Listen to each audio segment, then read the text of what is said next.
Զբոսայգու նստարաններին նստած տարեցները առնաշաղախ ճանապարհներին են նայում, փորձելով հասկանալ, ինչ է կատարվել այստեղ կեսգիշերին։ Հազազել են, ախ մի վաղտը ժողովրդի ձեռը կամ զենք չկար, դանակ չկար։ Ես 77 տարեկան եմ, ես դանակ գրպանս չեմ դրել։ Մարդու ափսոս է գալիս, ինչ են մնացել ջահելները, ամբողջ օր իրար ուտում։ Մեկ շաբաթում սա երկրորդ արյունոտ ծեծկրտուքի դեպքն է Աբովյանում։ Գիշերը ժամը 1-ին հայտնի կինոյի շենքի խաչմերուկում կրակոցի ձայներ են լսվել։ Դեպքի վայրում հայտնաբերվել են կրակված պարկուճներ, առնանման հետքեր, ատրճանակ, բջջային հեռախոս։ Այդ ջահելներն են, որ այս երկերի քանդում են։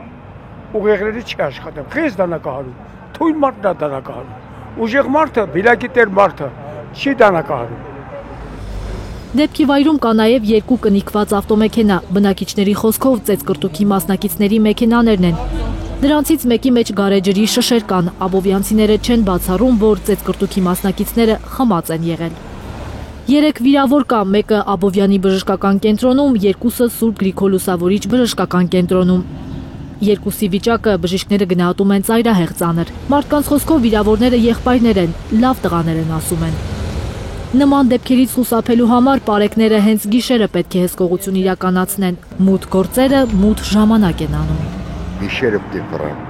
կարևորը չի, մաշնեկով էլ միլիցիայի ֆռում, գիշերը պետք է ֆռան, թուլեկը գիշերն է ֆռում։ Որոշ մարդիկ կարծում են, որ հանցագործությունները շատացել են Բարձիթողի վիճակից։ Իշխանությունը չի վերահսկում ոչ դպրոցները, ոչ փողոցները, վեճերն այլևս խոսքով չեն լուծվում։ Սա ղեկավարությունից է կախված, ինչ ասենք, էլի մենք ղարաբաղցիներս մնացել ենք զարմացած։ Ղեկավարությունը գազանացրել է մարդկանց։ Նրանք ընդամենը հասկանում են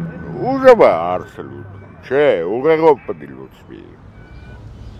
Մեկ ձերբակալված կա խուլիգանության հոդվածով, մնացած մասնակիցներին շարունակում են փնտրել, հայտնում է քննչական կոմիտեն։